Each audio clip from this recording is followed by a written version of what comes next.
Hi viewers, welcome to our channel. ప్రస్తుతం మనతో పాటు భరద్వాజ్ గారు సీనియర్ జర్నలిస్ట్ ఉన్నారు. వారితో ఒకసారి మాట్లాడదాం. సార్ నమస్కారం. సార్ నమస్తే అండి. కిరణ్ రాయల్ అండ్ లక్ష్మీ వివాదంలో లక్ష్మీ సంచలన ఆరోపణలు కిరణ్ రాయల్ పైన, పవన్ కళ్యాణ్ గారి పైన చేయడం చూస్తున్నాం సార్. అంటే పవన్ కళ్యాణ్ గారికి సంబంధించిన కొన్ని వీడియోలు పెన్ డ్రైవ్ లో కిరణ్ రాయల్ దగ్గర ఉన్నాయని అతను నాతో చెప్పినట్టుగా ఈమె మీడియా ముందు చెప్పడం చూస్తున్నాం. దానివల్లే ఈయన కిరణ్ రాయల్ టీడీపీని తిట్టినా, చంద్రబాబు నాయుడుని తిట్టినా, జగన్మోహన్ రెడ్డి తిట్టినా అసలు ఒక్క మాట కూడా తను సపోర్ట్ చేస్తూనే ఉంటాడు ఆ వీడియో కారణంగానని చెప్పేసి లక్ష్మి గారు అయితే ఆరోపించడం చూస్తున్నాం సార్. మరి నిజంగా ఈమె ఆరోపణలో నిజముందా? మరి ఇష్యూ ఎక్కడికి వెళ్తుంది? మీరేం చెప్తారు సార్ దీనికి సంబంధించి? అంటే పెన్ డ్రైవ్లో వీడియోలు, హార్డ్ డ్రైవ్లో వీడియోలు అనే మాట ఈ మధ్య కాలంలో చాలా పాపులర్ అయింది. ఏది మస్తాన్ సాయి పుణ్యమా అని. అవును. సో ఆ నేపథ్యంలో ఈవిడ కూడా ఆ దిశగా ప్రయాణించినట్టుగా అర్థమవుతోంది. అంటే ఆయన వీడియోలు ఈయన దగ్గర ఉండే అవకాశం ఏముంది? అసలు వీడియోలు ఎలా లీక్ అవుతాయి? దేనికి సంబంధించిన వీడియోలు? పొలిటికల్గా ఆయన ఏదన్నా స్టాండ్ మార్చుకుంటూ ఏదైనా పర్సనల్ లెవెల్లో మాట్లాడిన వీడియోలా? అవి ఎలా షూట్ చేస్తారు పర్మిషన్ లేకుండా? అంటే అది క్రైమే. అతను వీడియోస్ రివీల్ చేసినప్పటికీ అది క్రైమే. వాళ్ళు కిరణ్ రాయల్ దగ్గర అలాంటి వీడియోస్ ఉండి ఆయన మార్కెట్లో పెడతానని బ్లాక్మెయిల్ చేసినా వారిని అరెస్ట్ చేసి చితక్కొట్టచ్చు అవకాశాలు ఉన్నాయి. ఇప్పుడు అవన్నీ ఒక రకమైన ట్రాషే.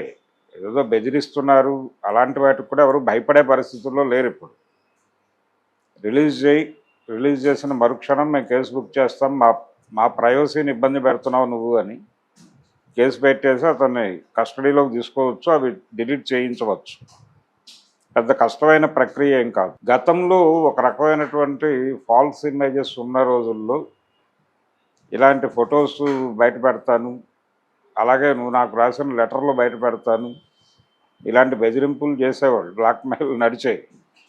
కానీ అన్ని సందర్భాల్లోనూ అన్ని కుదరవు. పైగా ఇతను పొలిటికల్ పార్టీలో ఉన్నాడు, పొలిటికల్ పార్టీ పబ్లిక్ లైఫ్లో ఉన్నాడు. పబ్లిక్ లైఫ్లో ఉన్నవాడు ఒకసారి క్రిమినల్గా, అది కూడా పార్టీ నాయకుల్ని బ్లాక్మెయిల్ చేసే కల్చర్ ఉన్నటువంటి క్రిమినల్గా ఎక్స్పోజ్ అయితే వాడి జీవితం పొలిటికల్ ఏరియాలో ఎండ్ అయిపోతుంది. అందుకని అలాంటి ఏమన్నా ఉన్నా అతను ఎంఐతో మాట్లాడిన కంటెంట్ ఏమిటో ఎవరికి తెలియదు. వాళ్ళిద్దరి మధ్య ఘర్షణ నడుస్తోంది. ఆ ఘర్షణలో భాగంగా ఆవిడ రకరకాల విషయాలు చెప్పచ్చు, స్పెక్యులేటివ్ స్టోరీస్. నిజానికి ఆవిడ దగ్గర అదే ఆర్థిక లావాదేవీగా మాట్లాడింది ఆవిడ.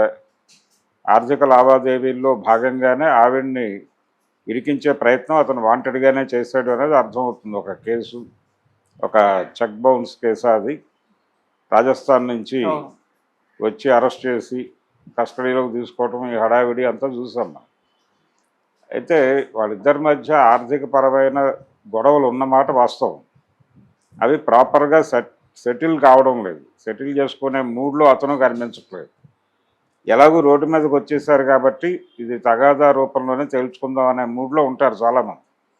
లీగల్గా ఫైట్ చేయమని చెప్తారు, కోర్టుకు వెళ్తారు. ఆ కోర్టులో జరిగేదే ఉండదు. అది జరిగినా ఎప్పటికి జరుగుతుందో క్లారిటీలు ఉండవు. కాబట్టి కోర్టుకు వెళ్ళటం, కోర్టుకు పంపించడం ద్వారా ఒక రిలాక్సేషన్ పొందేటువంటి ప్రయత్నమే. ఈ టైంలో ఆవిడ ఎన్ని ఆరోపణలు చేయగలిగితే అన్ని ఆరోపణలు చేయటం ద్వారా కొన్ని వాస్తవాలు కూడా ఉండొచ్చు ఆవిడ మాట్లాడుతున్న మాటల్లో. కొన్ని స్పెక్యులేటివ్ స్టోరీస్, అతను ఈవిడతో రిలేషన్ బాగున్న రోజుల్లో మాట్లాడిన అనేక అంశాలు ఆవిడ బ్రెయిన్లో ఎలా స్టోర్ అయి ఉన్నాయో అవి అలా బయటకు వచ్చేటువంటి సందర్భాలు చూస్తున్నాం మనం. అలా చాలా విషయాలు గందరగోళంగా మాట్లాడుతోంది ఆవిడ. చాలా అగ్రెసివ్గా మాట్లాడుతోంది, ఆవేశంతో మాట్లాడుతోంది. ప్రధానంగా తనకు అన్యాయం జరిగింది అనేది ఆవిడ గొడవ. ఆ ఫైట్లో భాగంగా ఆవిడ మాట్లాడుతున్న విషయంగానే చూడాలి పవన్ కళ్యాణ్ గారి వీడియోలు, ఈ వ్యవహారాన్ని కూడా. ఒకవేళ ఆవిడ కానీ అతను కానీ ఆ విషయం, అంటే అతను మాట్లాడాలి, ఆవిడ ఆల్రెడీ ప్రపంచం ముందు చెప్పేశారు కాబట్టి ఇప్పుడు బాధ్యత అతనిది. దానికి వివరణ ఇవ్వాల్సినటువంటి బాధ్యత ఉంది. ఇప్పుడు ఆవిడ ఏ ఉద్దేశంతో మాట్లాడి ఉండొచ్చు? ఒకవేళ అదే నిజమైన అబద్ధమైన, ఎందుకు ఆ ప్రస్తావన తీసుకొచ్చారంటే పార్టీ నుంచి ఇతనికి ఉన్నటువంటి సపోర్ట్ని కట్ చేయటం కోసం. వాళ్ళు ఆల్రెడీ పక్కన పెట్టామని ప్రకటించారు.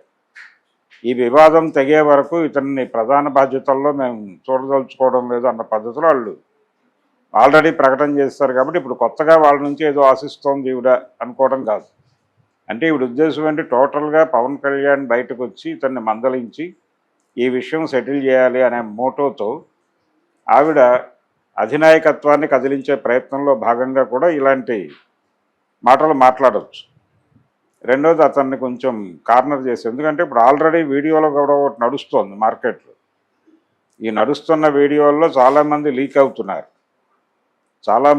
అవుతున్నారు. ఒక గందరగోళం నడుస్తోంది. పోలీసుల దగ్గర చాలా కంటెంట్ చేరింది. ఈ సందర్భంలో ఈ తరహా ఒకటి అంటే ఏదో సందర్భంలో అతను ఎక్కడో ఏదో మాట్లాడి ఉండొచ్చు కూడా, దాన్ని లీడ్ తీసుకుని ఆవిడ మాట్లాడుతున్నారు. రేపు అతను ఆర్గ్యుమెంట్లోకి వస్తే బలానా రోజు నువ్వు ఇలా అన్నావు కాబట్టి అది లీడ్గా తీసుకుని నేను ఇలా చెప్పాను అనొచ్చు కూడా. అంటే ఫైట్కి వచ్చేసిన తర్వాత లాజిక్లు ఉండవు. యుద్ధం మొదలైన తర్వాత ఆర్గ్యుమెంట్లే ఉంటాయి తప్ప లాజిక్లు ఇవన్నీ పట్టించుకోరు, దాడే ఉంటుంది. ఆ దాడిలో భాగంగానే ఆవిడ తనదైన పద్ధతిలో చెలరేగిపోయి మాట్లాడింది.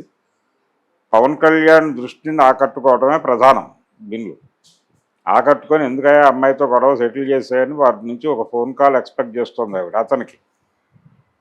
అతనికి కాల్ చేసి సెటిల్మెంట్ చేసేసి జనసేన పార్టీ పరువు కాపాడుకోవటంగా దీన్ని తీసుకుని, ఒకవేళ అలా సెటిల్మెంట్ జరిగితే అతని పార్టీలో ఆ పొజిషన్లో ఉండడు, ఆ పొజిషన్ నుంచి డ్రాప్ అవుతాడు.